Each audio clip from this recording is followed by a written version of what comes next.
Welcome to Newcastle Family History Society podcasts.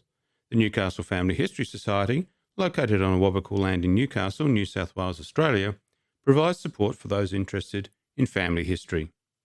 This is the second episode of our series In the Shadow of Mount Sugarloaf, presented by Benita Parker from the Wallsend District Heritage Group. Today we journey into the life of Joseph Notley, one of the first settlers to call this rugged landscape home. From his early days as a timber getter to his death in his mid-90s, we'll uncover stories of perseverance, triumph and tragedy. Shh, listen.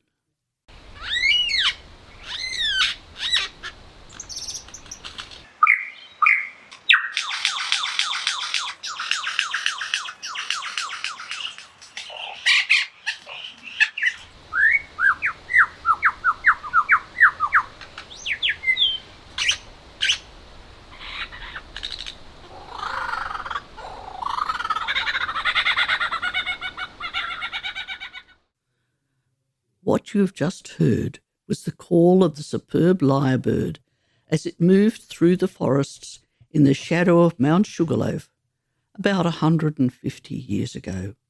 These wonderful small birds are amongst the world's greatest mimics and can copy almost any sound that can be heard by human ears. Today, I want to introduce you to Joseph Notley and his family, one of the very first permanent settlers to take up a portion of land in the shadow of Mount Sugarloaf. Joseph Notley, as a very young man, came to these forested areas looking for timber in the early 1850s. The sound of the lyrebird and a myriad of other sounds would have kept him company as he rode his horse through the forest. He searched for timber he could access and harvest to supply the growing demand for pit props in the new coal mines near Newcastle. He also sought timber suitable to be sawn for house building and bridge construction. When he discovered that there was a plentiful supply in the shadow of Mount Sugarloaf, he returned to his home in Maitland to organise his future life. It was at Maitland in 1855 he met and married Thomasina Gaffney, who had arrived with her parents from Ireland in 1853. Joseph was born in April 1837 to a newly freed convict, John Notley, from Suffolk in England, and his wife Mary Lane. They were married in 1836 in Maitland, soon after John had become a free citizen of the new colony of New South Wales.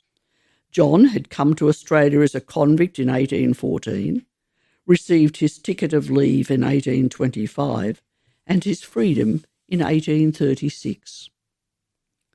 Joseph, their son, was born at Garrity's farmhouse at Narrowgut between Maitland and Morpeth on the banks of the Hunter River, where his father was a worker on the farm.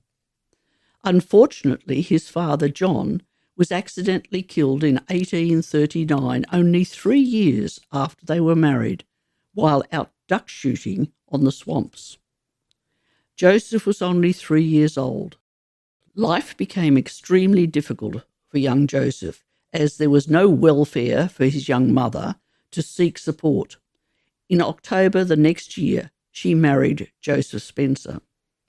It is interesting to note that some of the earliest land claims just to the north of Joseph Notley's property at Sandy Hollow, now part of West Wallsend, were listed in the name of George Lane and Mary Lane, parents of John's wife, and when they were sold to the mining companies some years later, would have returned them a considerable profit. A story often told by Joseph was that as a child he often met and played with Thunderbolt, the bushranger, whose real name was Fred Ward. Joseph Notley always maintained that Ward turned to crime through an accidental encounter with several horse thieves. His account was that Ward assisted the thieves to take some stolen horses to Sydney, but was himself ignorant that they had not been lawfully acquired. According to Joseph, it was this unfortunate occurrence which started Thunderbolt on his career of crime. He always maintained Thunderbolt was a good man in a bad situation. Joseph's mother remarried a man named Joseph Spencer, miner at Minmi, in October 1840, but life was still difficult. By the time Joseph was 10 years old, he was becoming a first-class bushman and teamster. He quickly learnt how to drive teams of both bullocks and horses. In those early days, he tried any form of work he could find, including a teamster, a mail driver, timber getter, farmer, and even gold digger. He could turn his hand to almost anything related to the bush. At age 18 in 1855, he was an experienced bushman who took his new bride, Thomasina, to Sandy Hollow, where the Flaggy or Slaty Creek drained the area and provided a reliable water supply and some water holes. Joseph and Thomasina had two sons, Joseph, born in 1857, who died as a small child in 1862, and John, who was born in 1859 and continued to live in the Copeland area for many years after the family had moved there in about 1877. They also had 6 daughters, 5 of whom survived, married and raised their own families. The girls were Mary Ann, Sarah, Selina, who died at the age of 2 in 1868, Annie Mary, Rose and Selina, known as Lena. If you recall, in our first podcast, we recounted some unfortunate deaths in the district in those early times. One of these was young Joseph Notley, who died from severe burns in a fire when he was about 4.5 years old. I would like to include that sad event of Joseph, aged 4, again here for any new listeners. In the Maitland Mercury and Hunter River General Advertiser on Saturday the 15th of March 1862, there is a report of the inquest into the child's death, and it reads thus. An inquest was held by the district coroner on Sunday upon the body of a child named Joseph Notley, aged 4.5 years, who had died from the effects of severe burning on the previous day. It appeared that the father, who resided at Bumbalong near Minmi, had lighted a fire about 6 o'clock on Saturday morning outside the hut for the purpose of burning an axe handle, and then went away with the mother to the stockyard to milk the cows, leaving the child and an infant inside the house.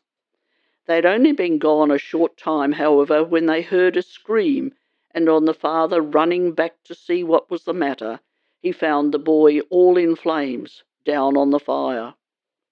He was at once brought into the house and every attention paid to him, medical attendants being sent for. Notwithstanding the exertions of the doctor, the child died at 11:30 on Saturday night. The jury returned a verdict of accidental death. Only a few years after this, in 1868, their daughter Selina died at the tender age of 2 years. John, their sole surviving son, did not follow his father's footsteps, but eventually settled in Newcastle with his wife and family. Mary Ann, their eldest daughter, stayed close to the family. During the early days of the 1850s and for hundreds of years before, there was the annual trek of the Awabakal tribe from Lake Macquarie to Mount Sugarloaf, where the initiation ceremonies of their young men took place. On this trek, they would camp near the waterholes on part of Notley's farm, where there was wild fowl to be found in abundance for food, before making the final climb to the top of Mount Sugarloaf. Joseph accepted that this was part of their life and culture and never tried to drive them away. The sacred place of the Awabakal women was also nearby at what was known as the Butterfly Caves, now preserved in history. But back to Joseph's early days at Sandy Hollow. At first he thought he would raise cattle, but soon found timber more profitable. He cut timber from the forests nearby and hauled it by bullock team to Minmay and Wallsend, to the collieries during the 1860s. While the land was still known as Sandy Hollow, Joseph and Thomasina built their first small slab home here, and Thomasina gave birth to their third child and first daughter, Mary Ann, on the 17th of November, 1861. This land later became part of a growing mining community of West Wallsend. The name of the area changed from Sandy Hollow to West Wallsend after the new coal mine was established in 1888. Although Joseph was not directly involved in the mining industry so close to his home, it still had a huge impact on his life and that of his family. In 1862, Joseph and Thomasina applied for a grant of land on which they built their next home and where the rest of the children were born. This home was known to locals as Notley's Homestead, and as the town grew in the 1880s, this location became Terralba Street, and the home was at the junction with Powell Street. This home changed very little over the years, apart from having electricity installed until it was finally vacated in 1964. It had been the Notley homestead for over 100 years. Over the years, they had 6 girls and 2 sons, John and Joseph Jr., deceased. Joseph believed it was important for his children to have an education, so they all walked through the bush to Barnsley, where there was a little school. Joseph's conditional purchase of 40 acres required a deposit of 25%, with the balance to be paid over an extended period. Before the land finally became his, as it was a conditional purchase, he had to make improvements to it each year. These conditions and improvements included clearing, fencing and buildings. It wasn't until the 20th of October 1884 that Joe received the title deeds to his land of 40 acres, which was Portion 68, Volume 727, Folio 117.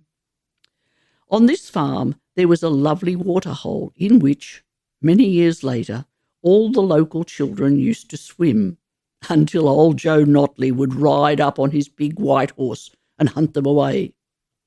The story goes that on one occasion he even took all their clothes and the children scampered off in a panic to explain to their parents what had happened to their clothing. Mrs. Spencer, Joseph's mother, had died in April 1871 at Minmay, where she had lived, died and was buried. Soon after this, Joe first heard rumours of gold being found at Copeland, near Gloucester, so he moved his family to Copeland.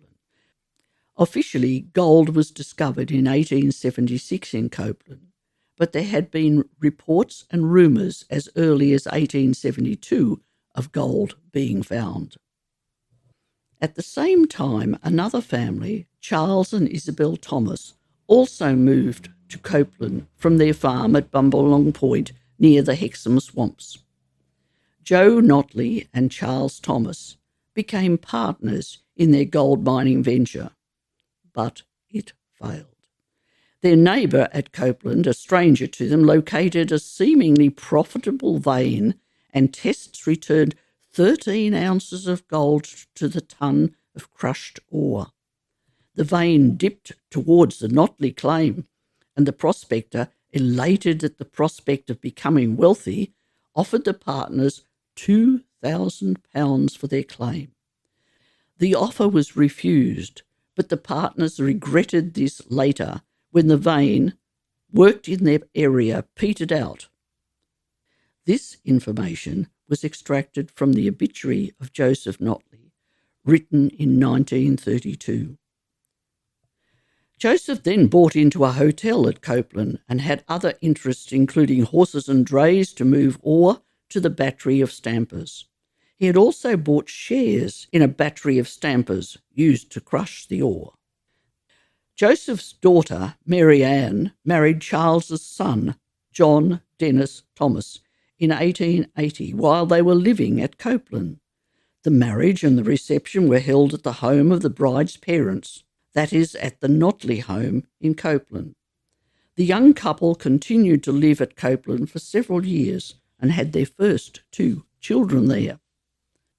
Although Joseph had found this new life interesting, his wife, Thomasina, and married daughter Marianne decided to move back to the Notley homestead farm in 1885. Marianne and her husband John Dennis Thomas, generally known as Dennis, moved back to Sandy Hollow in time for the birth of her 3rd child, and Thomasina was to follow. She travelled by coach from Copeland, but as they approached Raymond Terrace, she became gravely ill. It was decided that she would rest in a hotel room there. However, her condition deteriorated and she died. She was buried at Sandgate Cemetery and her headstone reads, Thomasina Notley, beloved wife of Joseph Notley, died February 6, 1885, aged 50 years. Joseph remarried some years later after he'd also returned to the farm at West Wallsend. Unfortunately, Eliza, his second wife, also died. They didn't have any children. She was buried at West Wallsend Cemetery, and her headstone reads, Eliza, beloved wife of Joseph Notley, who died August 6, 1899, aged 51 years. Of course, Thomasina, Joseph's first wife, had died before the opening of the West Wallsend coal mine in 1888, but Eliza, his second wife, would have been part of the rapidly changing and developing community surrounding the Notley homestead. When Joseph Notley died many years later, on the 10th of March 1932, he was buried alongside his first wife, Thomasina, at Sandgate Cemetery. He had survived both his wives by many years and continued to be an active and resourceful man well into his 90s. After he returned from Copeland to West Wallsend in the early 1890s, he settled down to watch his family grow, marry, and take on their own lives. He spent many years after his return as a milk vendor in the new village of West Wallsend. Marianne, his eldest daughter, and her husband lived in one of Joseph Notley's several homes, possibly as many as 5, that he had built on his land and rented. They built a slaughterhouse on the southeastern corner of the farm near where the West Wallsend High School is now located. Marianne and her husband also built a butcher shop on Lot 8, Section E, on the corner of Withers and Carrington Street, now number 76 Carrington Street, West Wallsend. It was later sold to the West Wallsend Cooperative Society, which had become a thriving business in West Wallsend about the turn of the century. Joseph's other children, Sarah, Lena, Annie, Rose, all married and settled in the Lower Hunter, but not in West Wallsend. Son John married Marianne Watson in 1881 while he was living at Copeland. Later, he and his family moved to Newcastle. Other changes which took place during Joseph's long life included the purchase in 1909 by the Tramways Department of part of the northeast corner of his land to construct the tramway route to West Wallsend Terminus near the West Wallsend Colliery off Wilson Street. We will never know if he ever rode on the tram, but it is highly possible, as he was an adventurous soul and a steam tram would have been a new experience. He also leased land to the West Wallsend Cooperative Society for agistment for their bread and meat delivery cart horses, of which they had up to 26 in the busiest years, prior to the 1929-32 depression. He also leased land to the West Wallsend Coal Company for their pit ponies to rest after working underground in the mines during the weekdays. What changes this man must have witnessed in his long life, from his first home carved into the virgin bush, his gold mining days, the explosion of coal mining industry, the growth of the town of West Wallsend, the arrival of the first trains and trams, and the family he raised. In his 90th year in 1927, only 5 years before his death, the family held a great family celebration with his children, grandchildren, and great-grandchildren, overall numbering more than 100. At this time, he had a housekeeper, Mrs. Blake, and her daughter to care for him, but he still loved to ride his big, creamy, white-coloured horse around the neighbourhood, watching the changes to his little piece of land in the shadow of Mount Sugarloaf, where he had once heard the trill of the superb lyrebird in the forest.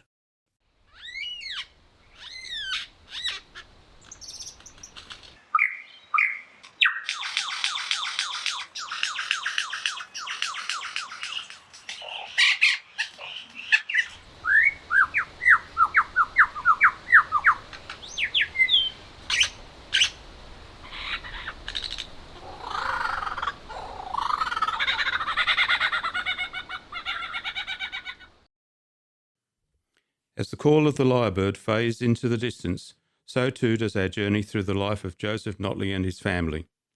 From the vast forests to the goldfields and the rise of coal mining, Joseph's story is one of resilience in the face of change and challenge. His legacy, alongside those of his family, remains woven into the history of West Wallsend. Thank you for joining us in this episode of In the Shadow of Mount Sugarloaf. If you enjoyed learning about the past, look out for our next episode, where we continue to uncover the stories of those who lived and thrived in the shadow of this iconic landmark. This has been Newcastle Family History Society Podcasts.